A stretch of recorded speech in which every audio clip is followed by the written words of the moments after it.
Never be afraid. There's nothing which is known which can't be understood. And there's nothing which is understood which can't be explained. For over 50 episodes now, my team and I have brought you to the very frontier of knowledge in physics and astronomy. And still, our mission goes on. To present you with your birthright, an understanding of the universe. I've traveled the world seeking out a certain type of genius. Masters of not only their academic disciplines, but also at explaining their research in understandable ways. And I've bestowed upon these women and men the title of Titanium Physicist. You're listening to the Titanium Physicist podcast, and I'm Ben Tippett. And now, allez, physique!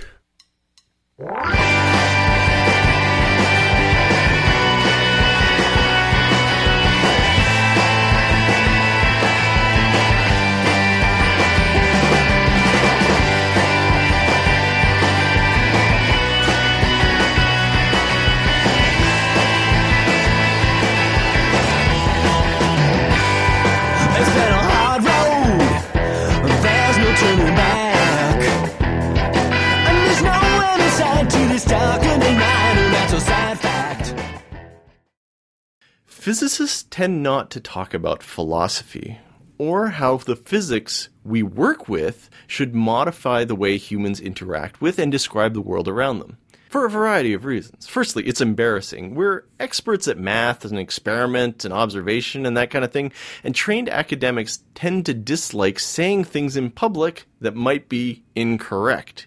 And we're not experts on philosophy, or sociology, or linguistics, so for the most part, we tend not to stick out our necks. Second reason is, it's scary. I mean, fighting about string theory and neutron stars can get heated and political, but these topics are usually fairly abstract. And it's one thing to argue about mathematics, but quite another to talk about politics or religion, and nobody likes getting yelled at, so mostly we don't talk about these things because we don't want to get yelled at. Mostly, we keep the deeper, world-changing ideas to ourselves. And thirdly, I think most of us really don't want to deal with how confronting the contradictions might change or redefine our identities. We're scientists, sure, but we're also members of human societies. We've inherited traditions and languages from our parents and friends, and questioning the underlying assumptions stitched into our cultures and languages can make us feel like we're pushing away the people we love. And it's bad enough that we have to move all over the world to get an education and do research. And yet, there are contradictions between the physical laws of the universe as we study it and the way culture tells us things are broken down. And these contradictions run deep. For example, take the concept of simultaneity. In the English language, this is one of the fundamental concepts for describing time. We say that two events occur simultaneously if they happen at the same time. Like imagine a red and blue balloon sitting next to each other and they both pop at the same time, right? Simultaneously. Simultaneity is an important concept because it's fundamental to defining the concept of now. And I'm sure you know what now is. It's all the stuff that's happening right now, happening at the same time. But it's also a demarcation between the past and the future. And we put a lot of stock in the existence of a now because the past and the future are very different as we understand them. Lots of different things could happen in the future, but the past is wholly unchangeable. And this plugs into all sorts of cultural ideas about free will, justice, human nature, all sorts of things. Now, Einstein's theory of relativity says that simultaneity is not a valid concept. The theory says that if three people watch our two balloons pop, one might say that they happened at the same time, the other might say the red one popped first, the third person might say that the blue one popped first. And Einstein says all three observers can be right about it. They can all be telling the truth, and that the differences in their stories don't amount to problems with their eyes or instruments. They really saw it happen in those different orders. The concept of simultaneity here is what's flawed, and Einstein's theory provides us with the mathematical framework to reconcile these three stories. And this is usually where physics class stops talking about it. Think about why. If simultaneity is a bad concept, then the concept of now, the present, must also be an invalid concept, and there's no special line between the past and the future. What we call the past, the present, and the future are just imaginary countries whose borders are always shifting, lying on a geographic map that Einstein calls space-time. And therefore, the future must already immutably exist just as much as the past does. And in Einstein's framework, just as you're listening to me say these words right now, somewhere in space-time, you're still driving to work and stuck in traffic last week. Somewhere in space-time, you're still sitting through your first day of school. And somewhere in space-time, you've already been dead for 1,000,000 years. The surface of space-time has everything already written on it, the way an LP record has all the music written on it. There's somewhere in space-time where the song is already over, and another place where it's just about to begin. But hold on, if that's the case, does that mean that we don't have any choice in our lives? Are we suddenly talking about free will now?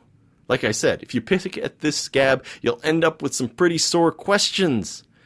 So then, we get to the fourth reason physicists don't talk much about philosophy, which is that reformatting your entire culture to be consistent with current scientific philosophical frameworks, it sounds cool, but isn't it a little bit hasty? I mean, it sounds ignorant when I say it like this, but on the scale of history, fields of physics change their underlying philosophical assumptions quite a bit. Shackling language and culture to them isn't fair to our cultural traditions, and doing so would probably politicize scientific research.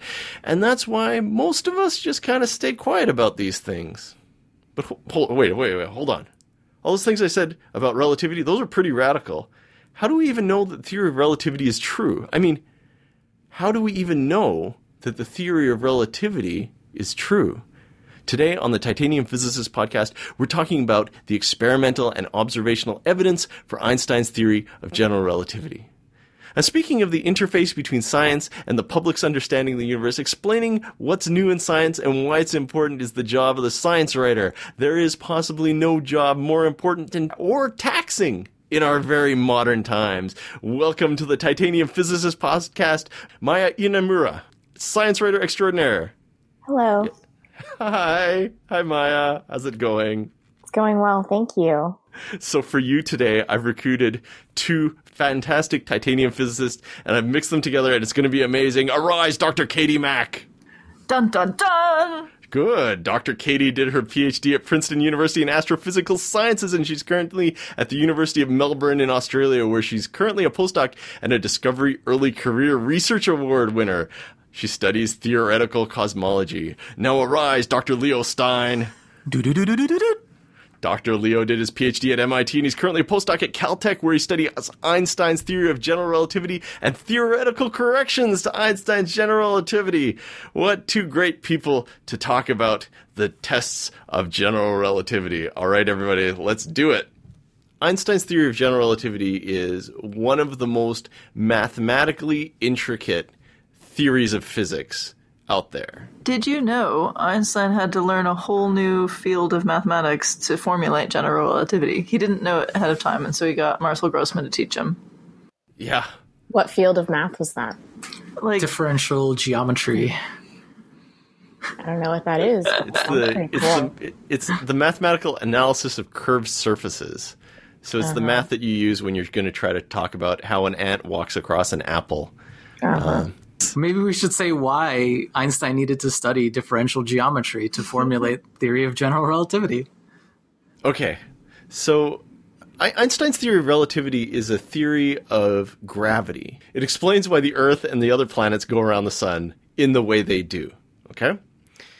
And before Einstein came along, we had a perfectly functional theory of gravity, Isaac Newton's theory of gravity, right? Isaac Newton's theory of gravity, it described things in terms of forces. It said there's a force of gravity between every object and every other object, and the strength of that force depends on how far those two objects are apart, so it gets weaker with distance, and it also depends on how much mass each object has. And so the sun has a ton of mass, And that's why it pulls everything around it, because it's got lots of mass. It pulls on the Earth more strongly than, say, Jupiter pulls on the Earth. In terms of predictive power, Newton's theory was just fantastic. It wasn't just describing how the planets went around the sun. It would describe the underlying rules that caused the planets to go around the sun. And so what you could do then is you could look at, say, how Saturn's orbit changed slightly from time to time, and you could maybe deduce that there were other planets outside of Saturn's orbit farther out, and you could deduce where they were and how heavy they were and what they were doing, and you could discover those planets with telescopes. And so Newton's theory, its predictive power, allowed us to discover the farther out planets in the solar system, the ones that aren't visible to the naked eye. But that process started to break down when they were analyzing the orbit of Mercury, right? Mercury is the planet closest to the sun, and Mercury's orbit, it kind of had I don't know how to describe it, maybe a wobble.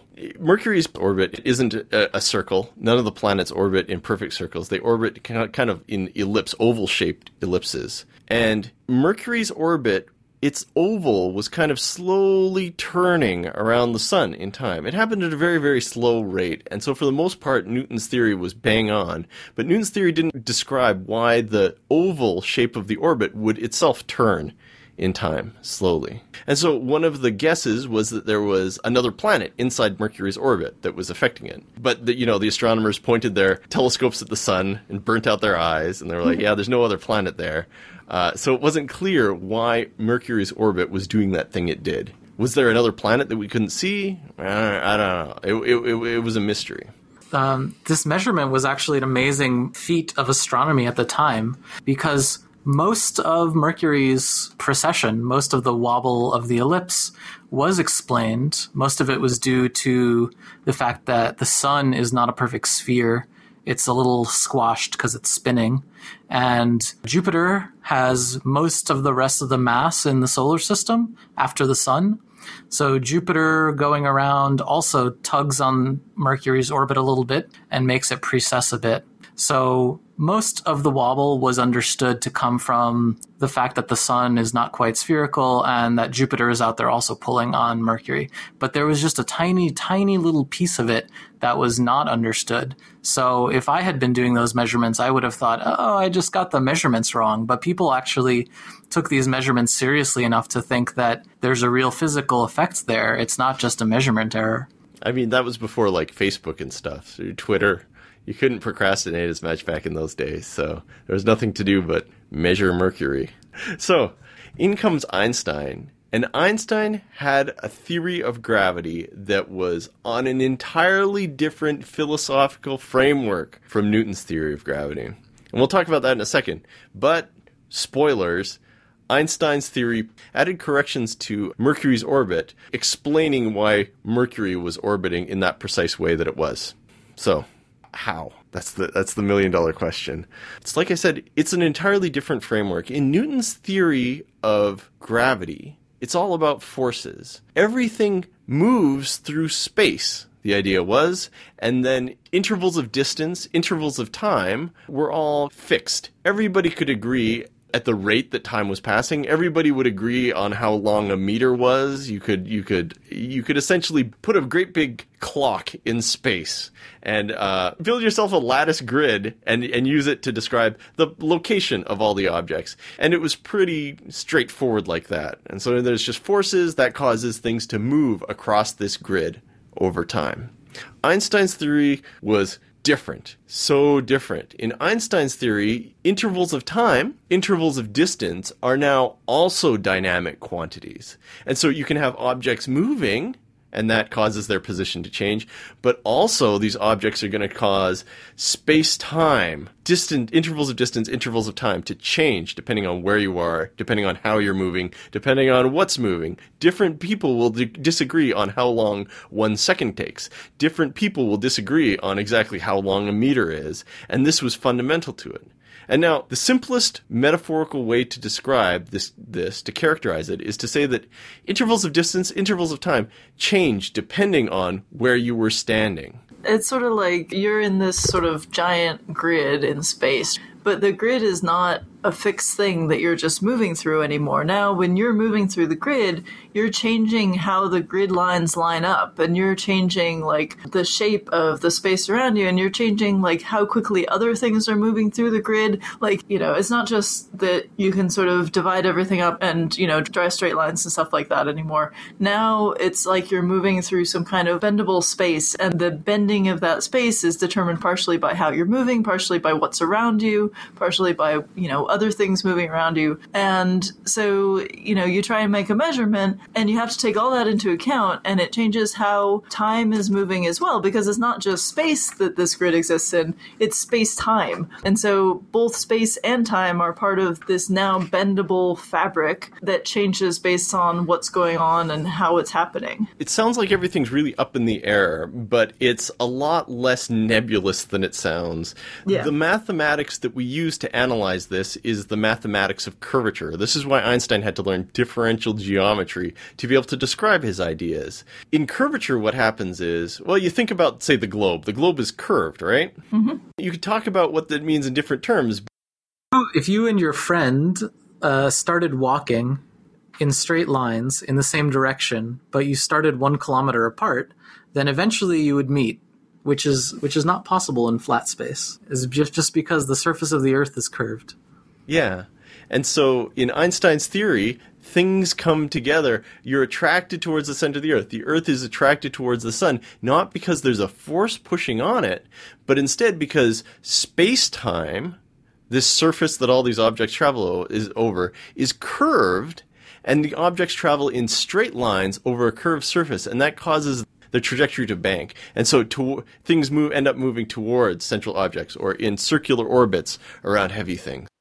I'm sorry, can you repeat that? Planets move in straight lines. Planets move in straight lines, but it's kind of like if you have a bowl, like a cooking bowl, and you take a marble. So marbles roll in straight lines for the most part, but if you roll a marble inside this cooking bowl, it'll end up rolling in a circle and banking around off the curvature. Planets are doing the same thing around the sun. The sun is generating a significant amount of space-time curvature, and so the trajectories of the planets, they want to move in straight lines, but because the surface that they're moving across is curved, they end up banking in circles around the sun. That's the sheet of rubber with the ball in it causing the... Yeah, that's why they use that metaphor. Spin around. Okay, gotcha.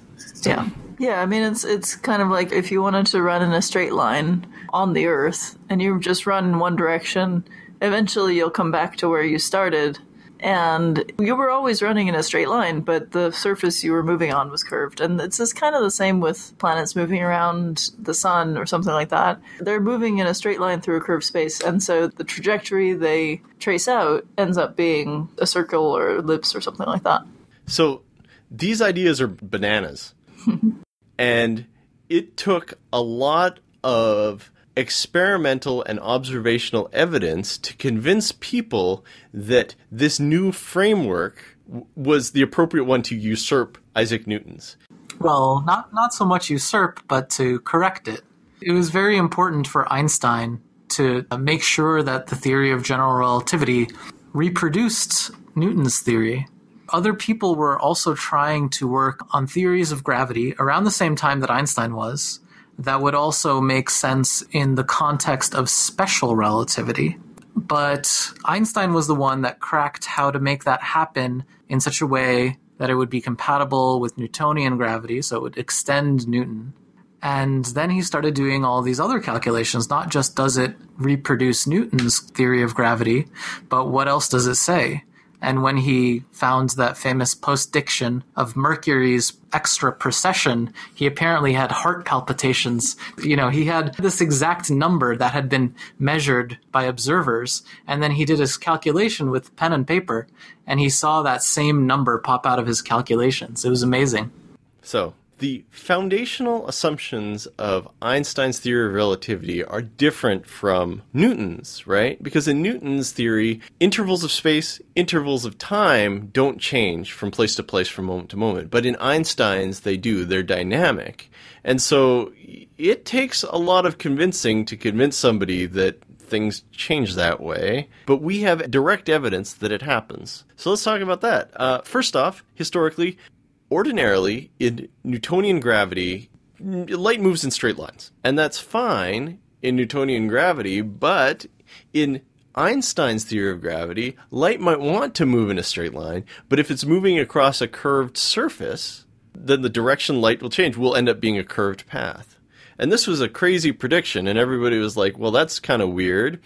So one of the first dramatic pieces of evidence that Einstein's framework was a good one was in 1918. There was a great big solar eclipse happening that year, and Arthur Eddington was brought in to do some astronomical photography.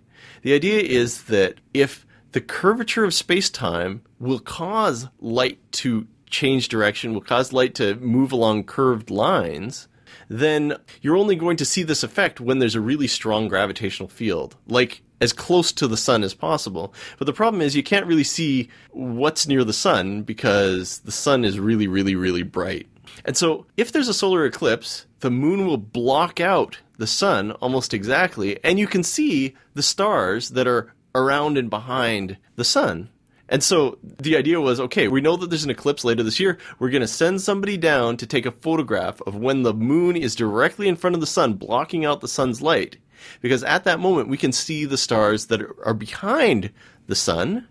And if Einstein's prediction is right, the light from those stars will have had to kind of bank across the geometry. And we'll see it as the stars being in slightly different places than we ordinarily do. Is that really the only way to take a picture of the stars emitting light that are affected by the suns? Yeah, I mean, the problem is that, like, in daytime you can't see the stars because the atmosphere is too bright. And at night you can see the stars, but only when the sun's on the other side. And so what you really want is, like, you want a really big gravitating body and you want to see the stuff behind it. But the only really big gravitating body we had handy was the sun. And so you need to somehow be able to see the stuff that's near the sun during the day. And the only way that's going to happen is if there's an eclipse, so that it's dark during the day. You can see stuff near the sun and you can see that sort of bending of the light. That makes sense. But half a year later, our planet will be on the other side of the stars. And so when it's night, we'll be facing those stars. We know exactly what those stars look like. We know what shapes the constellations make. So we know which positions those stars should be in. And so during the solar eclipse, we can compare how we know those stars should be arranged with the photograph that we take during the solar eclipse, and then determine if those stars have moved positions. And they do. It's something we've seen more accurately since 1918. This was just the first, but this was the great big piece of evidence that changed everybody's mind on relativity. Yeah, this is the thing that made headlines and, like, really got people excited about relativity being a thing. This is what made Einstein famous. This effect is called gravitational lensing. This way that the curvature of space-time causes light rays to skew and splay and bank across the geometry. It's called gravitational lensing, and we see it a lot in astronomy. So the stronger the gravity is, the heavier the thing is, the more this effect will take place. Hubble Deep Field goes like this. They take the Hubble telescope and they point it on this black patch of sky that they know there aren't any stars in. And when they resolve those photographs, they're just full of galaxies. There's galaxies on galaxies.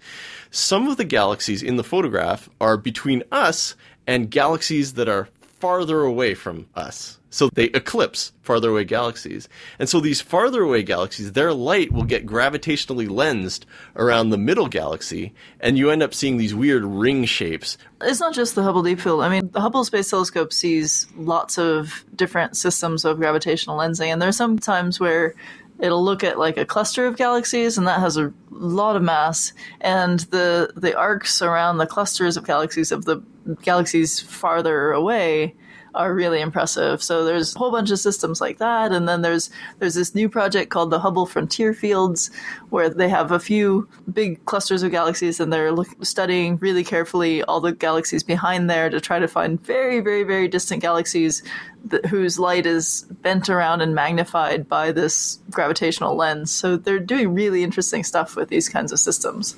So there are other fundamental assumptions in general relativity that there aren't in Newtonian gravity. And a second one that's really crazy is called time dilation. The idea is that different observers, depending on how fast you're moving, time will move slower for you. But the deeper you are inside of a gravitational field, the slower time passes for you. And so we've definitely detected this effect in a bunch of different circumstances since the 60s. Since we had the advent of more accurate clocks, like atomic clocks, we can detect essentially the differences caused by time dilation, it's called. Yeah, this is something that came up with special relativity. So special relativity is a theory that doesn't talk about gravity, just talks about space-time being this like warpable thing, this thing that changes based on how you're moving, what your perspective is. And in special relativity, time dilation is a thing that happens when you're moving really fast. So a rocket ship that's moving really, really fast, the time will go slower for the people in that rocket ship than the people sitting around on a planet or standing next to the rocket ship as it goes by. But with general relativity, there's also this effect where if you're in a gravitational field, the time is going slower than if you're outside the gravitational field. So if you're just floating in space, in the middle of nowhere, your time will go more quickly than for somebody who's standing on the surface of the Earth. And this is something you can test where, like, you can build a really tall tower and put one clock at the bottom of it, one clock at the top of it, and the one at the bottom will be ticking a little bit slower than the one at the top. And then you can test the other one, the special relativity version, by putting a clock in an airplane and making the airplane go really, really fast, and then bringing it back and checking the clocks between the two. And one of the things that I think is really cool is that for the astronauts on the space station, both of these things are happening. So, like, not only are they moving really fast because they're orbiting the Earth, they're also above the Earth. So being above the Earth, they are farther from the center of this gravitational field. And so there's like this competing thing. Like, would you expect that their clocks would go slower because they're moving really quickly? Or would their clocks go faster because they're farther away from the gravitational field? And it turns out you can calculate the two effects, and the fact that they're going fast wins out. So if you take two identical twins, they were born at exactly the same moment, and you put one of them on the space station for a year, then technically the twin that was on the space station for a year will be a little bit younger when he comes back. And NASA kind of did that. So they have these two identical twin astronauts, and one of them is Scott Kelly and the other one is Mark Kelly. And Scott Kelly just got home from a year in space. And I mean, twins are never born at exactly the same moment. So that experiment you're better off doing that with clocks. But technically, if you could measure exactly their ages, then Scott would be slightly younger now than his brother. Interesting. Yeah. And astronaut Mark Kelly is married to former United States Representative Gabrielle Giffords. Fun fact. Yeah. We can also see it with GPS. So the GPS system relies on having a really accurate measurement of your position, your speed on the Earth. And the way it does that is it sends signals to a bunch of satellites that are moving around the Earth. And it sort of triangulates, right? You have to take into account not only the fact that these satellites are moving, and so that gives you some kind of special relativistic effect, but also the fact that you're going from a gravity situation on Earth to a lower gravity situation in space. And so the signal that you send from the Earth will be redshifted as it goes up to space because it's climbing out of this gravitational well, and, sort of do the opposite when it comes down. And so you have to take all that into account. And it turns out that if you try and do a GPS system without taking gravity into account, without taking Einstein's relativity into account, you become inaccurate really, really quickly. So the fact that GPS can work and tell us where we are depends on the fact that we understand how gravity and how speed affects measurements of time and things like that. So for the GPS system, what is being redshifted and blue shifted? So it's those signals between the user and the satellites. So each of the satellites has an atomic clock on it. The important thing is that those clocks are running at a different rate than atomic clocks that are down here on Earth. And they're running at a different rate for the same reasons that Katie talked about for the International Space Station. One is that the clocks are moving really fast because they're in orbit around the Earth. And the second is that they're farther away from the Earth, so they're farther out in the gravitational field of the Earth. And both of those effects are important. So the clocks on all of the GPS satellites are ticking at a slightly different rate than all of the clocks down here on Earth. Are they going faster or slower? They're going faster. I think that they're probably going slower because they're moving in orbit around the Earth. Although I don't know, because the GPS satellites are a lot farther away than the International Space Station. So they might be going slower because they're farther away. There's a crossover point. I don't remember where that crossover point is. Yeah, it's tricky because actually the size of these effects is pretty similar. So I don't remember which one is bigger. Yeah, so there's some distance out to which, if you're orbiting the Earth at that distance, then your time is going faster because you're farther from the Earth. But at low Earth orbit, where the space station is, it's the other way around. Your time is going slower because you're moving quickly. But yeah, the two effects are very similar in magnitude in the sort of range of the orbits of things that we deal with. And so I don't remember how far away that crossover point is, but the GPS satellites are a lot farther out than the space their orbits station. are like 12 hours, maybe. I don't remember what their orbits are. I think it's twice a day. Yeah, that's a lot farther than. Yeah, the space station orbits 90 in minutes. 90 minutes. Yeah. Both effects are so important that you really have to know both of them really well in order to get everything right. It's strange how no one talks about this. Everything feels really meaningless in the context of time being completely mutable. I think I enjoy the universe more because it's less rigid. It feels very strict in Newton's theory of gravity. I think that makes sense. So there's a third really weird effect called redshifting that we should talk about. So the deal with Einstein's theory is that the frequency of light isn't immutable. If you have an object that's moving towards me and it emits white-colored light, because it's moving towards me, what it perceives as white-colored light, when it arrives at me, I will see that light as bluish-colored light. And if they're moving away from me, that white-colored light that they see, I will observe it as red-colored light. So this effect is called redshifting or blue shifting, depending on if something is moving towards me or away from me. And it's the general relativistic analog of Doppler shift. You know how Doppler shift works? Mm-hmm. An ambulance or a car or whatever moves towards you, and the sound waves come at one pitch, and then as it moves away, the sound waves come at another pitch. And the deal is that different people will disagree on what pitches the sound waves are, because they're all kind of moving relative to those sound waves. Similarly, in this case, different observers are going to describe color of light differently, the frequency, the wavelength of that light. They'll disagree on it. And so one of the big initial predictions is, if you have something that's moving away from me, I'm going to see the color turn more reddish. I remember my dad explaining the Doppler effect to me when I was a kid, and it ruined me. It was just incredible to me, the idea that the same sound would sound different depending on where you were standing and when it was going off. It was such a strange concept to me, That's how people felt about Einstein's talking about light. That's I can't even imagine. So the crazy thing is, you know how we were talking about how if you're deep inside a gravitational field, time moves slightly slower for you? Well, if you're in a gravitational field and you shine white light and that light climbs its way away from the star or whatever, moves off into space. By the time it gets into space, it'll be a different color. It'll start off white and it will end up more reddish. It will lose energy as it tries to get out of the gravitational field. So this is an effect called redshifting that's completely bananas, Newtonian-wise. But Einstein says, yeah, this is definitely different. People are going to disagree on what color this light is. If you're inside a gravitational field, you're going to see that light is more bluish colored, and if you're outside, that same light beam is going to look more reddish colored. It's going to have less energy. This one was really hard to measure. People tried to measure it for a while after it had been predicted, but it took until 1959 to actually measure it, just because the technology wasn't available until then. And it was actually a really, really clever experiment done at Harvard to measure the redshifting of light in the Earth's gravitational field. Okay, so the idea is that you need to be able to measure frequencies of light or colors of light really, really accurately.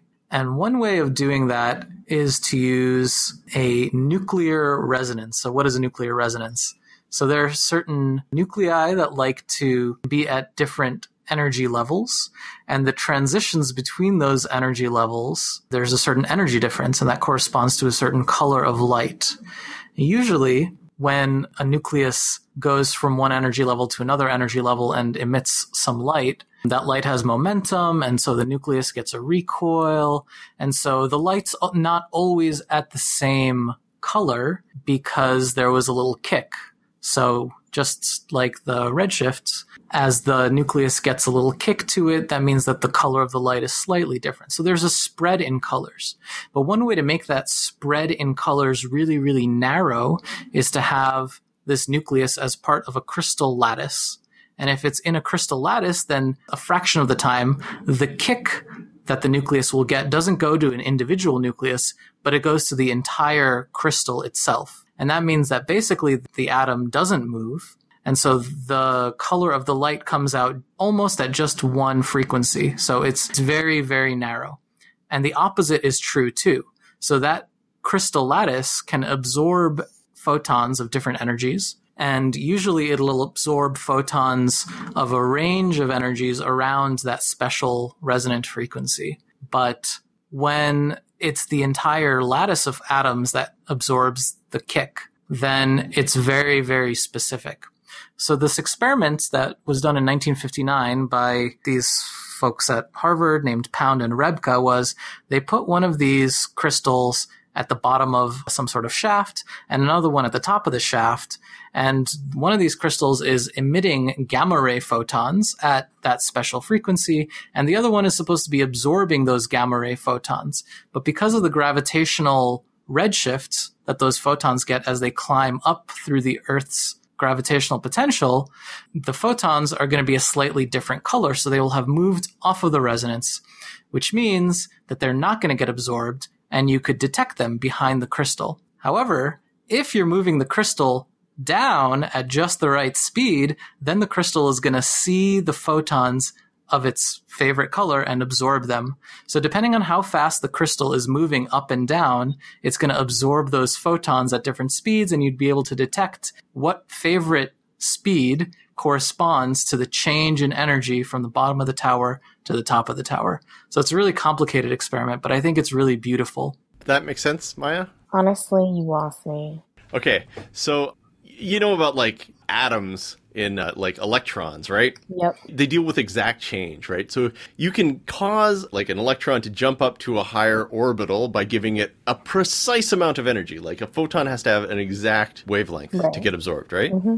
So same thing happens inside the nucleus. Mm-hmm. You need much higher energy scales to cause these transitions, but you can cause the internal structure of a nucleus to transition between one state and another. And if you do that, it needs exact change. Mm-hmm. Okay, so the idea here is these nuclei will absorb that exact amount of change, and they will emit photons at that exact frequency, but no other frequencies. If it's off by a little bit, it'll just pass through it. So what they did was they took this tower at Harvard, and at the bottom, they put in a crystal. And the idea behind the crystal is sometimes when it emits one of these photons, the nucleus will kick back. And if it kicks back, it's going to move. And if it's moving, then because of this redshift, blue shift thing, the color it emits won't exact change. It'll be off by a little bit depending on how it moves. And so you can't control for that. But if you put it in a crystal, then sometimes it will emit exactly that amount of change. Okay? Mm-hmm. So at the bottom of the tower, it shoots off these photons, and they shoot straight up. Well, I don't know. They probably go out into the walls and irradiate undergrads, but some of them shoot straight up the tower. Okay? And then at the top of the tower,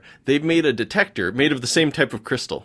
So the idea is that these nuclei are only going to absorb the exact change. The frequency or wavelength they're off just by a little bit, it won't interact with it at all. But if it's exactly that, it'll absorb it. And so at the top of the tower, the argument is if there's no gravitational wedge shifting, the wavelength of these gamma rays should be the same at the bottom as at the top of the tower, and the block of crystal will absorb them. And it didn't. At the top of the tower, the gamma rays pass through. And the reason is because they have to climb through Earth's gravitational field. And so they redshift. Their color changes. It gets more red color. It's no longer that exact frequency that the nucleus want to absorb. And so it passes through the thing. And then they said, well, we have this competing effect. If we have an object that's moving, we can cause this redshift. And so they took their absorbing block of crystal at the top of the tower and they made it move. And they found that if they move at exactly the speed that Einstein predicted that would cancel out the redshifting effect, it would absorb it again. So essentially what they're doing is they're using these crystals as really, really, really accurate photon emitters and photon absorbers. So you can tell whether or not your photons are exactly the same or slightly changed in frequency. And what they detected was that the change in the energy of the photons as they reach the top of the tower is exactly what Einstein's theory predicts. And it's crazy because they did it in a tower. They did it in a clock tower like alchemists. Most of the evidence in favor of Einstein's theory of general relativity involves either large-scale apparatuses or doing observations of the universe for stuff really far away. Most of these effects are actually really, really subtle.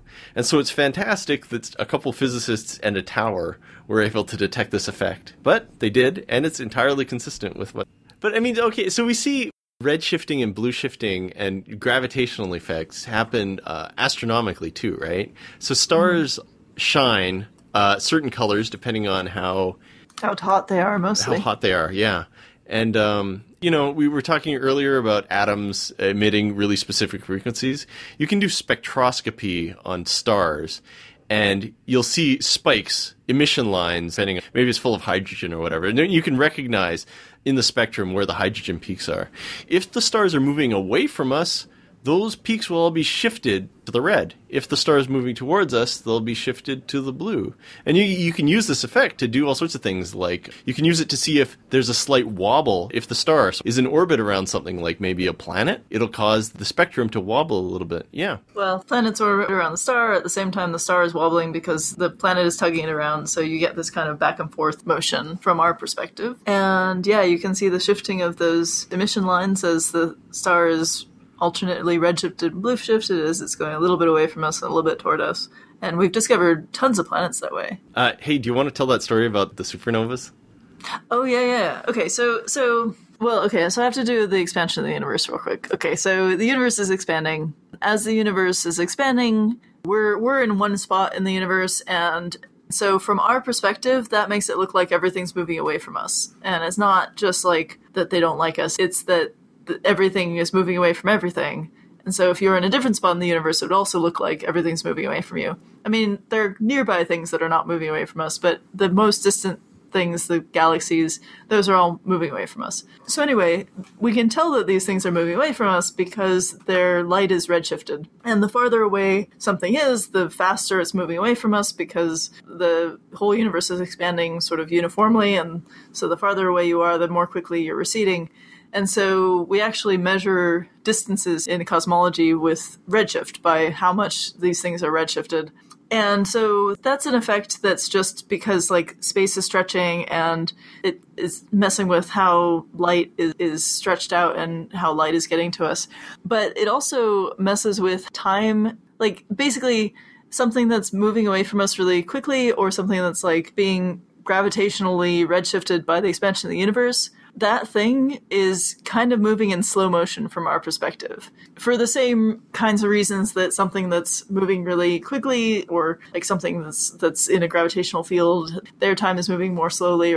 Like one of these consequences of the expansion of the universe is that things that are farther away, that are moving away from us, should seem like their time is moving more slowly. And you wouldn't think that that would be like particularly relevant to a lot of different things, but it turns out that there are certain kinds of stellar explosions called Type 1a supernovae. These are kind of exploding white dwarf star. And these kinds of explosions happen in very similar ways whenever they occur. So a white dwarf gets to a certain mass, it explodes, it makes this explosion where it gets brighter for a bit, and then the light sort of fades. And there's a characteristic time that it takes for this light to fade after the explosion. How long is that? It's something like tens of days. So it takes a few days to rise, and then it takes something like 20 days to fall to, sort of normal-ish levels again. Normal-ish for usually we see these things in a galaxy far away, And so for a short time, the star that just exploded is outshining that whole galaxy, and then it sort of fades away into the background of the galaxy again. So it takes, sort of like 20-ish days or something is the sort of normal kind of light curve that you get from this sort of thing. And it turns out that if there are supernovae happening in very, very distant galaxies, the same kind of explosion is happening, but it looks like it's going in slow motion. So it takes longer. So if you have a galaxy that's at a redshift of 2, which means that the light is stretched out by a factor of 3, depending on... So, okay, it's 1 plus z. Z is the redshift. It's the light is stretched out by a factor of 3 if the redshift is 2, okay? So that's the number that we use. Anyway, if we have a supernova that took 20 days from the brightest point to fading away, if we saw that thing at redshift 2, it would look like it took 60 days. Like, we would see it take 60 days because the light has been stretched out, the time has been dilated, and we can actually see these things go in slow motion. So everything we see in the universe is in slow motion. Yeah, so the farther away the thing is, we can watch it evolve more slowly. And it's not that like, if we were standing near the supernova, which we would not want to be doing, then it would still take 20 days if we were there. But from where we're standing, we watch it happen in 60. And that's like a real thing you can really see, which is super weird. Yeah, so time is definitely mutable in weird ways. Yeah. Incidentally, let's circle around back and talk about cosmology a little bit more. So in the late 1910s, the scientific community was like, okay, maybe we believe this Einstein guy and his theory that says that time intervals and space intervals change, this theory that says space-time is curved and that's the reason there's gravity. Maybe we'll believe you, Mr. Einstein. Now what? And so the scientific progress in this field since then has been informing and informed by astronomical observation in really interesting ways, in ways that are completely have nothing to do with Isaac Newton's theory of gravity. And one of the first ones involved talking about the behavior of the universe at the large scale. Because you can talk about how the universe has gravity. The universe as a whole will have some general space-time curvature, and this curvature will be dynamic as the universe evolves. And so in the early 20s, Einstein was like, oh, look, most of these weird solutions describing the universe describe a universe that is expanding rapidly or contracting rapidly or maybe collapses down to a point. I don't like that at all. And so he changed the equation. He added a constant into his equation so that everything could sit still. And he goes, there, if we do everything right, this is a nice static universe, a universe that doesn't change. And then immediately after that, Edwin Hubble announced this crazy finding. He was looking at galaxies that were far away from our galaxy, in essence. This was before we even had a good enough telescopes to tell that there were other galaxies. We thought they were maybe big, puffy clouds of gas out there. Yeah, they still just called them nebulae back then. Yeah. Spiral nebulae.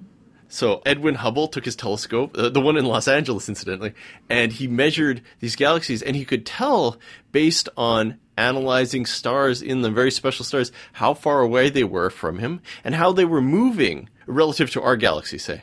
And he found that essentially there was a law that says the farther away from our galaxy another galaxy is, the faster it will seem to be moving away from us. Now, the galaxies also have a little bit of lateral motion up, down. That's a little bit random, but there's this general trend where stuff seems to be moving away from us. And this was mathematically consistent with Einstein's theory of how a dynamic universe would behave. If the universe is expanding, even if it's an infinite universe, if it's expanding, if the distance scales are increasing, then it will look to all observers on it like the whole thing, everything is moving away from you. And so that's what he saw. Edwin Hubble was like, hey, look, we have a universe that's expanding. It's a dynamic universe. Stuff is getting farther away from us. It was entirely consistent with Einstein's theory, except it was entirely consistent with the theory before he added that constant by hand so everything would sit still. So Einstein had accidentally predicted that the universe could be dynamic, evolving in time. He didn't expect that it was right, but it turned out to be fairly accurate. And so since then, the study of cosmology studies essentially how the universe at the largest scale is evolving. And it's a field of study that's entirely enmeshed with Einstein's theory of general relativity. It's a theory that has no classical precursor. Our analytical techniques, the concepts that we use to study these things, have no precursor in classical physics. But yeah, I mean, as a cosmologist, I deal with the large scales of the universe and the early universe and how the universe is evolving with time. And I can't do anything without stuff that is super rooted in Einstein's relativity. I mean, talking about the distances to other galaxies in terms of redshift, like that only makes sense if the universe is expanding and the expansion of the universe shifts light into the red by stretching it out. And it doesn't make any sense with any other model of the universe. And time dilation, all of these kinds of things are just super fundamental to thinking about the large scale universe. There's stuff that's just totally weird and is completely enmeshed in this idea that the expansion of the universe changes light and changes time, and everything is dependent on the curvature of space-time. So, the thing is, Einstein's theory has room for a lot more exotic things than just planets going around stars. And as interesting as cosmology is, it predicts a lot of things that are a lot crazier than cosmology, like black holes, like gravitational waves. Black holes are awesome. Modern gravitational physics, in part, is interested in analyzing, detecting, interpreting to see whether or not those more exotic predictions are true.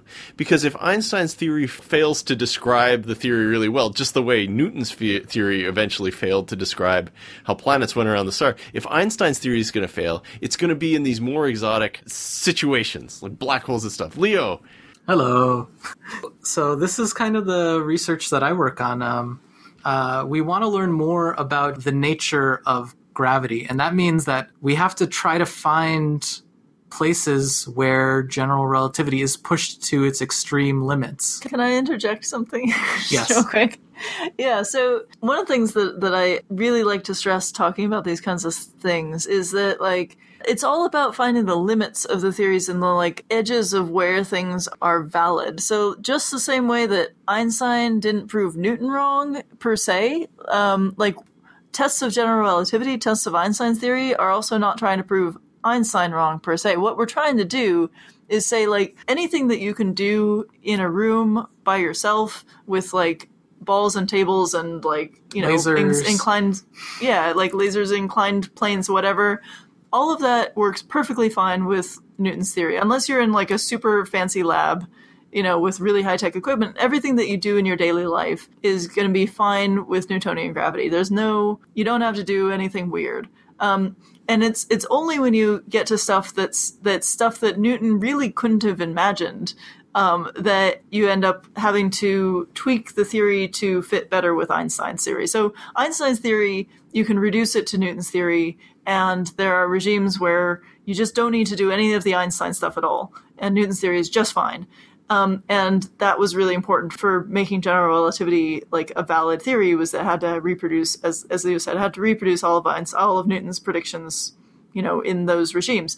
But then there are edges of Newton's theory where it doesn't work anymore. Like if you're trying to move something close to the speed of light, you can't deal with Newton's theories. If you're dealing with really, really strong gravity, you can't deal with Newton's theories. You have to go to Einstein's theories. And so every theory probably has some range of validity, some regime where it actually makes sense and it actually works with the data, and then some regime beyond that where it stops working, it breaks down. And so right now, we've got Einstein's theory, it's going great, but we're trying to find like the edges of where Einstein's theory might have its own breakdowns, the same way that Newton's theory had its breakdowns when we start doing really unreasonable things Newton wouldn't have thought of. Have we found any inconsistencies in Einstein's theories yet? I'm guessing the answer is no because of the gravitational wave stuff. Spoiler alert, we've tried everything. We have not yet found the edge of validity of Einstein's theories. We can talk about what we're trying. But there's going to be more and better tests in the future, hopefully in the near future. So let me say that almost everything that we talked about up until now was in the regime where you could think of general relativity as just small corrections to Newton's theory of gravity.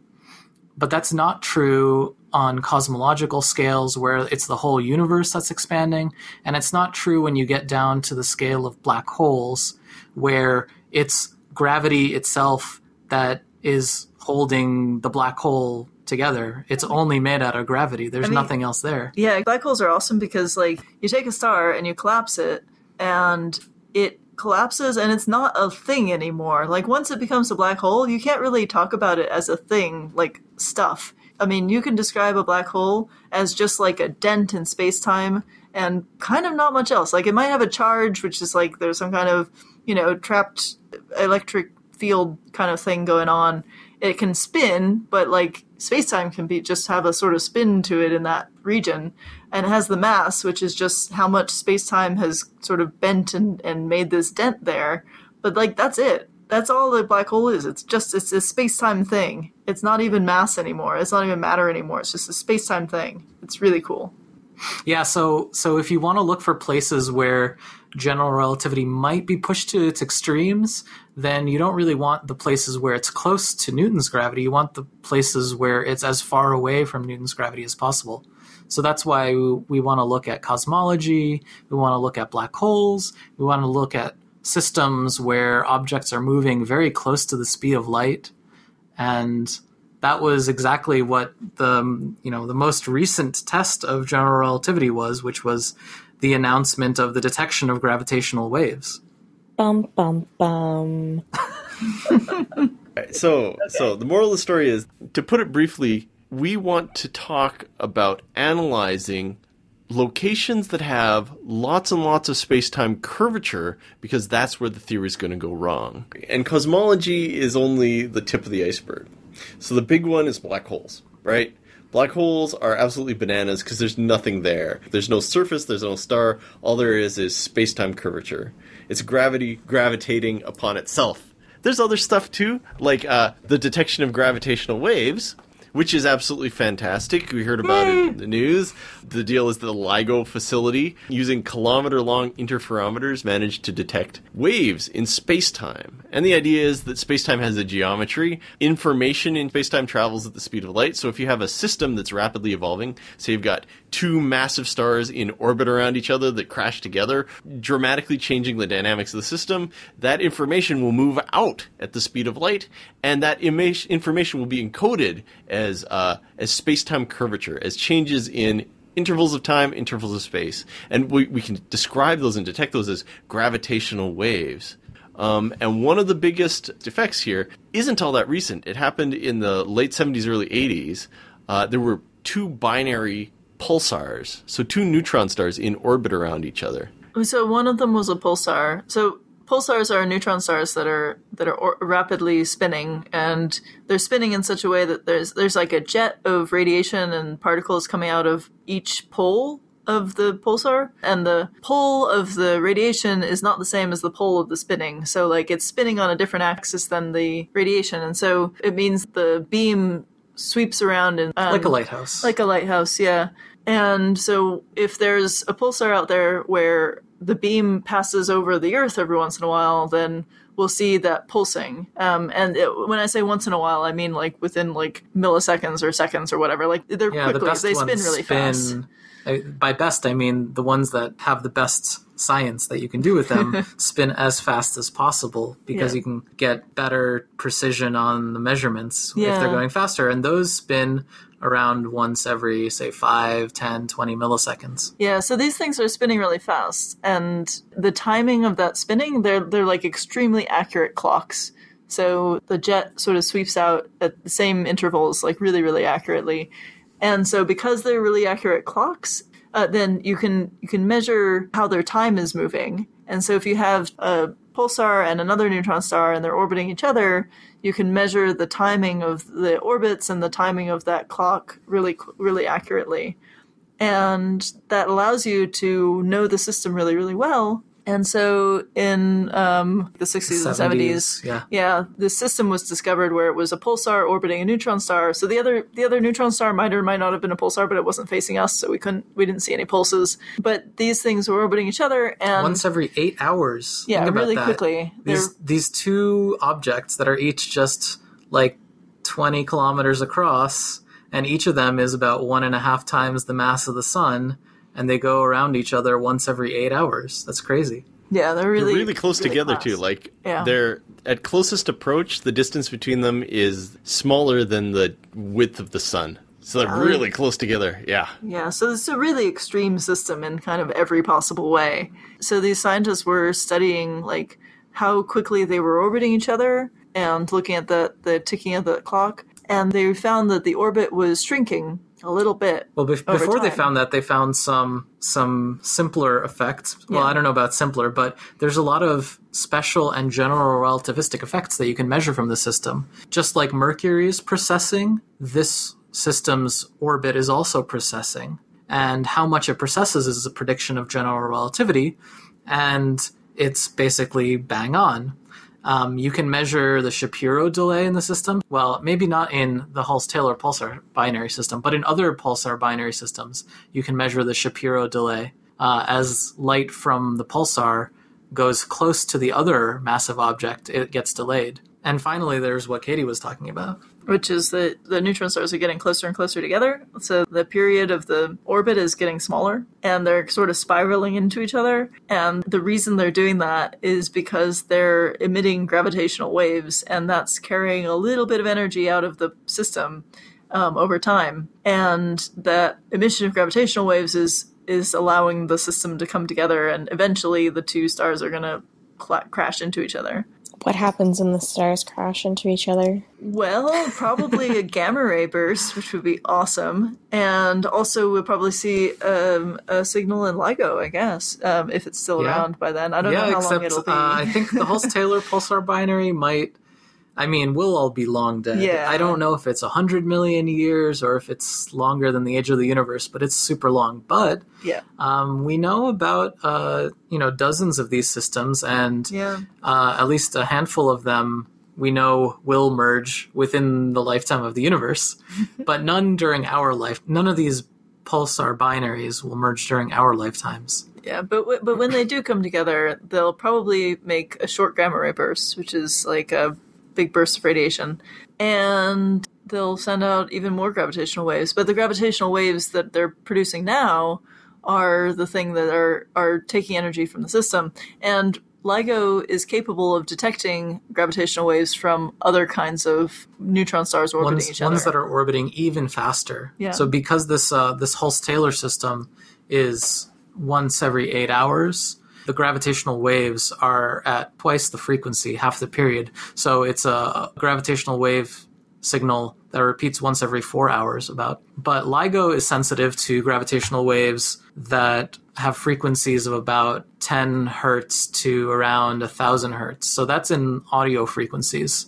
So that means oscillations 10 times a second or up to 1,000 times a second. So that's where the chirping comes from? The chirp is the rapid increase in frequency of the gravitational waves as things are about to merge. So the gravitational waves come as sort of up and down and up and down over time, and the time between the sort of waves it gets smaller and smaller as the orbit comes together, because it's a tighter and tighter orbit. And so as they're about to merge, the waves are coming really, really fast, and then they sort of reach a sort of crescendo, and it makes this high-pitched chirp sound. I mean, it doesn't make a sound, it makes a burst of radiation, of gravitational radiation, but if you pretend that gravitational radiation is actually sound waves, that's what it would sound like, is a chirp. So it doesn't actually emit that sound. What would it actually sound like if you were there? I mean, it's not like a sound is a pressure wave in a medium, so like the sound is like pressure in the air hitting your ear. And gravitational waves don't do pressure waves. What gravitational waves do is they stretch and squeeze space-time. And so if a gravitational wave hits you in the face, then your face gets a little bit wider and a little bit shorter, and then a little bit taller and a little bit skinnier. And it does that. It sort of oscillates back and forth like that. I mean, technically, if you're really close, you might kind of hear something because it would be messing with would be like squeezing your ears, squeezing your on the ear inside. and messing with like how signals are traveling between But you neurons. wouldn't want to be that close. Yeah, that wouldn't be good. That would not be a good place to be. I just wanted to know what it would sound like.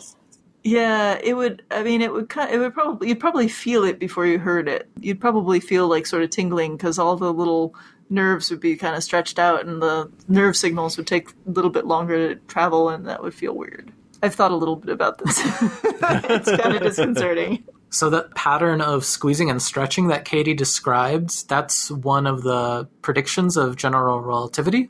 The exact way that things get squeezed sideways and up and down. But that's one of the types of tests that might be possible in the future, because there are other ways that you can squeeze things. And so in theories beyond general relativity, some of these Alternative conjectured candidates. I don't want to say alternative.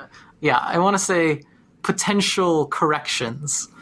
Different ways that you could think of adding other stuff to general relativity. Then you could change the ways that gravitational waves could squeeze and stretch things. You could make it so that it would, so that if it hit you in the chest, it would make you fatter and thinner, and make your gut grow forward and back instead, which is not something that's possible in general relativity.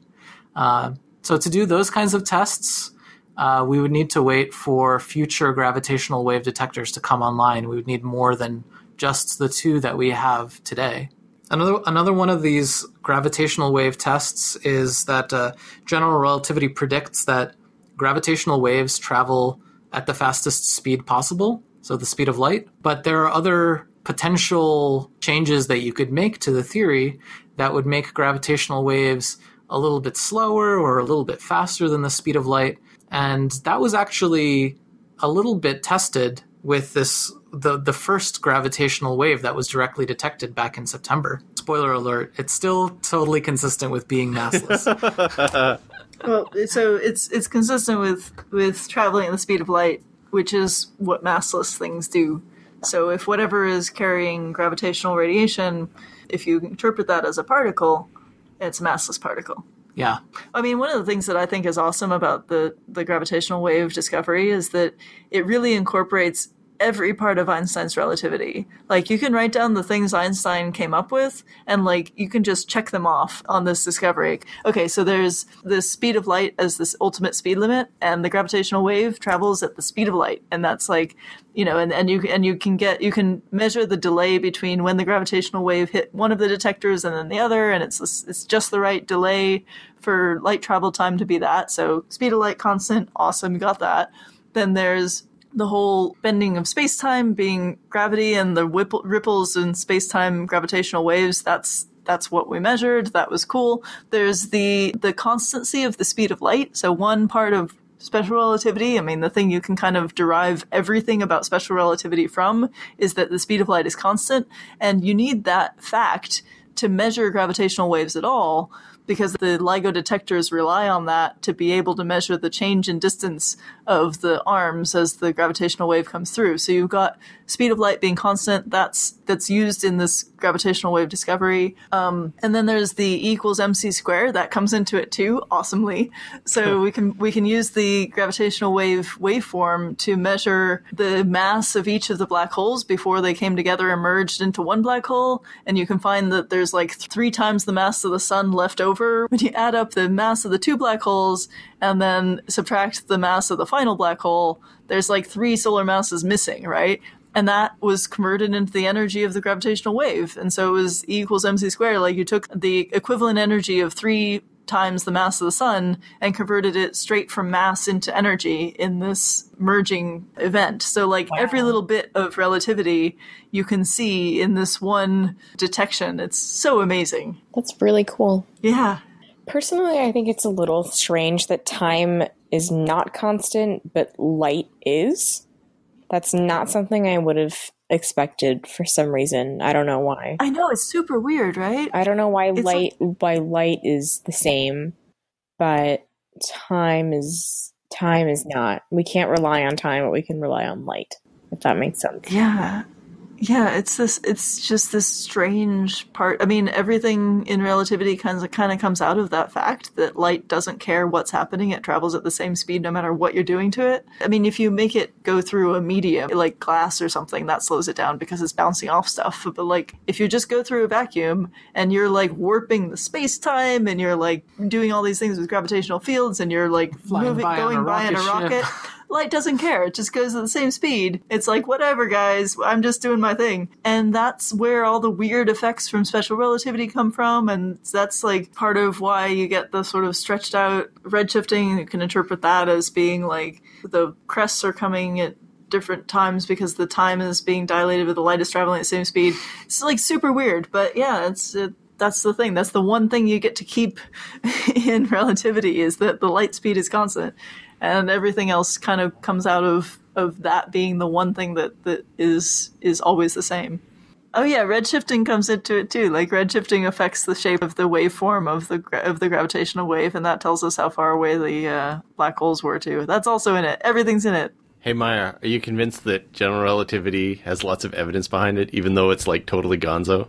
I am. It's pretty satisfying that it all fits together. Oh yeah, it's extraordinary. I get the hype of the gravitational wave discovery. I do understand. If it had not been discovered, I can see how everything would have been completely destroyed. I think things would have turned out a lot different. Can you imagine going back in time and telling Isaac Newton about it? You'd be like, gravitational waves, and you'd be like, what? And you're like, black holes hit each other, and you'd be like, what? It's just like, energy is carried away. Wait, what? And yeah, it would be fantastic. Redshifting, what? Yes. He just wouldn't understand in his infinite genius. All right. Well, that was fantastic. Thank you, Katie. Thank you, Leo. You've pleased me. Your efforts have borne fruit, and that fruit is sweet. Here is some fruit. Katie, you get a watermelon. Yum, yum, yum, yum. And Leo, you get a Cara orange. Yum, yum, yum, yum. Sweet. I'd like to thank my guest, Maya Inamura, the science writer extraordinaire. You can follow her on Twitter, and we'll have links to her stuff on our webpage. Did you have fun, Maya? I did. Thank you. Hooray! All right. First off, please give us an iTunes review or tell other people about us online. The simple reason for that is that lots of people like physics, but very few people admit to liking physics in public. And so, when other people come up to them and tell them about things they might like, they'll have a listen. And it will bring new audiences to our show. If you give us an iTunes review, it will raise our rank in the iTunes ratings, and more people will hear about us. Anyway, on a second note, our transcription project is still going nicely. If you'd like to try your hand at transcription, send me an email to barn@titaniumphysics.com. On a related note, we're still humbly soliciting your donations. Your donations go for paying server fees and also to pay for people transcribing all of our episodes. And you can send one-time donations through PayPal off of our website, or you can go to our sweet Patreon site and give a recurring, $2 donation. This particular episode of the Titanium Physicist podcast has been sponsored by a collection of generous and wonderful and intelligent people. I'd like to thank the generosity of Mr. Alexander Rinn and Mr. Etienne Carrier for their donations, and I'd also like to thank Noah Robertson, Ian Cutler, and Stuart Pollock, Mr. Frank Phillip from Austria, and Noisy Mime, Mr. Shlomo Dalal, Melissa Burke, Spider Rogue, Insanity Orbits, Robin Johnson, Madame Sandra Johnson, Mr. Jacob Wick, Mr. John Keyes, Mr. Victor C., Ryan Kloss, Peter Klipsham, Mr. Robert Halpin, Elizabetha Teresa, and Paul Carr, Mr. Ryan Newell, Mr. Adam K., Thomas Charrier, Mr. Jacob S., a gentleman named Brett Evans, a lady named Jill, a gentleman named Greg, thanks Steve, Mr. James Clausen, Mr. Devin North, a gentleman named Scott, Ed Lowlington, Kelly Wienersmith, Jocelyn Reed, Mr. S. Hatcher, Mr. Rob Abrazado, and as always, Mr. Robert Stietka. So that's it for Titanium Physicists this time. Remember that if you like listening to scientists talk about the science in their own words, there are lots and lots of other lovely shows on the Bracula Media Network. The intro song to our show is by Ted Leo and the Pharmacist, and the end song is by John Vanderslice. Good day, my friends, and until next time, remember to keep science in your hearts.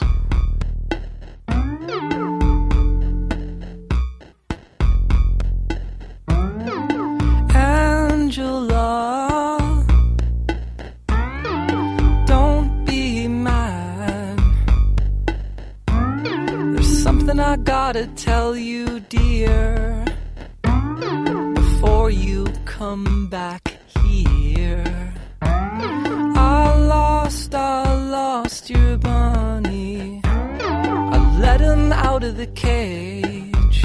He was eating spring mix on the carpet. Jumped through a window out into the haze. Hop down Magnolia Boulevard. No way he'll survive.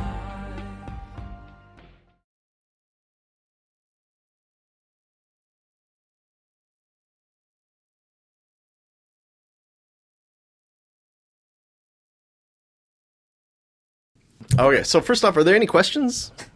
How can I be an astrophysicist? Oh, really? That's a good question. Mostly you go to school, you do an undergraduate degree in astronomy or physics or mathematics or even engineering, and then you go to graduate school until you're tired of graduate school, right? And then you're just a postdoc until you, you give up or... Yeah. Well, some people are also amateur astrophysicists, and they still contribute to the literature, and they contribute to observations, and it's true. Just in their spare time. Yeah, I mean, there's lots of work to be done, from theoretical analysis to data gathering, and so yeah, there's lots of places to fill if you want. Do you want to become an astrophysicist? I'm not interested in being an astrophysicist, actually. I'm not. But it's fun. That's fine, because it means there are fewer people trying to get the one job in astrophysics. That's true, yeah. How about donating your CPU to contributing to astrophysics? Okay, I would totally do that. I'm totally a fan of everything that you guys do, especially with regard to the philosophical stuff, because that's really what I'm interested in. I mean, the reason primarily that I got into science was because when I went to college, I went to Columbia, and I started off like many Columbia undergrads do, thinking I was going to be a political science or philosophy major. So I took a philosophy class my first semester there, and I think it was called Methods and Problems of Philosophical Thought or something like that. And I wanted it to be like an introduction to, like, you know, great philosophers or I don't know what I expected it to be, but it turned out to be a lot of thinking about time travel and a lot of thinking about the future and the past, and arguments for, you know, what was going to be possible and all this stuff. And I totally disagreed with the professor's understanding of the future and the past. And he kept talking about time travel to the future or time travel to the past. And I kept thinking, you know, but I'm pretty sure that science and physicists have established that time travel to the past is impossible because the past already happened, right? But you can travel to the future. And so I thought, why are we spending a semester thinking about what would change if we could travel to the past and change things if it's never going to happen? And I just could not get myself in that frame of thinking, I guess, if that makes sense. I don't know why I remembered this. I guess it was your little soliloquy, if you call it that, about I want to say that was really amazing, because I took a philosophy class as an undergrad here at Caltech that was called Philosophy of Space and Time. And we also spent a lot of the course talking about whether time travel is possible and how our understanding of the structure of space and time changed from the ancient Greeks to today. And what I was thinking when I was taking the class was, but why are we talking about these things from thousands of years ago? Because we already know that their understanding of space and time was wrong. And that was the last philosophy class I took. Right. No, I completely understand that. Especially what's also really frustrating is spending time reading philosophical texts that their authors have later disavowed, and so that was pointless and wrong, and there's no reason that you should read that, and then you spend time like Wittgenstein. Anyway, that's unimportant because I ended up not studying philosophy, because then I bounced around a little bit did really well in an astronomy class, and then I settled on primatology, and I have a BA in evolutionary biology of the human species, but I ended up studying like public health and like human adaptation type stuff. So You've done all of the science. That's awesome. I also was going to be an East Asian studies major for a while, so I have some like, Japanese literature classes under my belt. It took me a while, but I'm happy with what I studied because now I get to learn about things like this from a totally different perspective from my class. So I walked out of that philosophy class just thinking like I need something concrete to latch onto in a world where people establish facts and they stick to them, and we all accept that time travel into the past is not possible and there's no reason to think about it, and we can just devote our time to other things that are more productive, in my opinion. So that's kind of what has inspired me to enjoy observing the world and gathering data and making conclusions about that rather than just thinking about things that would never, ever happen. Yeah, sounds cool. Fun. Oh, man. Oh, time travel to the past. I love it so much. Anyway, okay. Let's get on track here. Because it's interesting that you say those things because Einstein's theory allows, in some cases, for weird possibilities where you can travel back into the past. Oh, geez. Yeah, don't worry about it. Don't worry about it. Because the theory itself is really bananas. Quite honestly, right now I'm thinking about how much better I would have done in high school physics if I'd gotten to learn about astrophysics. I guess it just makes much more sense. Physics itself makes much more sense if you learn about astrophysics before you learn about Newtonian stuff and like cannonballs and stuff like that. You know, that never made any sense to me, honestly. But it makes much more sense learning about curvature of space-time, and that's why planets move around the sun, and that's the same reason that roller coasters have to bank for going around bends and things like that. I think that it makes much more sense to me looking back at that curriculum, understanding the curvature of space-time before. But that's not the order that you learn about it in. No, you learn about wheels for 3 years. Right, and they force you to memorize, equations like the acceleration of gravity or whatever, but you don't really understand what that means on a grand scale. You just learn what it means for things falling off cliffs. I think one of the nice things about GR, about general relativity, is that this kind of geometrical idea is very, very visual. It's kind of like you can imagine it. You can kind of have this intuitive picture of this warped space-time. But unfortunately, the math is a lot more complicated than pretty much anything else aside from like string theory in physics. So on the other hand, special relativity is not very complicated mathematically. I think special relativity should be taught in high school because it's awesome and it's really fun and it's not that complicated mathematically. But GR takes like a lot of, Einstein had to learn, differential geometry. So it's, there's a lot that goes into that. But I do like the idea of using cosmology and relativity as a kind of like, here's the context in which the universe is happening, and let's think about it that way. Yeah, that was one of the things that I liked about studying astrophysics was that at different times in my astrophysics education, I had to learn about statistical mechanics, I had to learn about nuclear physics, I had to learn a little bit about chemistry. There were all these different things that I had to learn. And I think astrophysics might be the only branch of physics where you have to know a little bit about every other branch of physics. Mm-hmm. I like what you're saying, man. It's like when you want to take karate lessons and they're just like, here's a video of like a guy punching a tree in half, and you're like, yeah, that's gonna be me, and they're like, okay, push-ups. Right? I know. Do push-ups for 50 years, and then you can punch a tree in half. I guess this is why I could never just buckle down in my high school physics classes, because I always wanted to think about a lot more, I guess, what seemed to me important questions of what science could do. I didn't want to sit there calculating. I just can't get over the cannonballs and because it just ruined science for me, sitting there and like calculating and it just made no sense to me conceptually. And I always wanted to think about the bigger questions, and now I get to talk about the bigger questions, and it's just a lot more fun.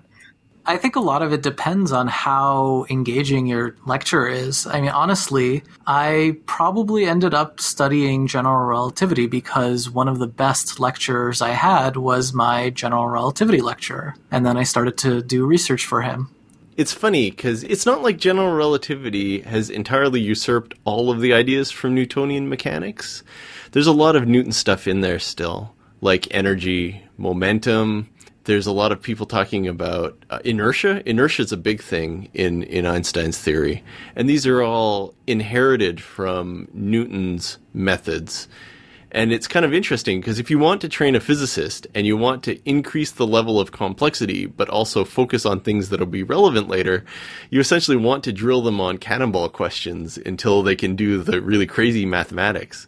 But I see what you're saying. There's not very much carrot there. I guess this is Mostly why stick. I thought I wanted to be a philosophy major so I could think about the big questions. But then I went to philosophy, and to me it seemed so frou-frou and unrooted in reality. It was off in its own world that I really wasn't interested in being a part of. So I was a lot happier just observing. But see, if we just could have studied black holes in high school, I think I would have turned out a lot better. Yeah. Could have been an I think they should astrophysicist. teach black holes to high school students too.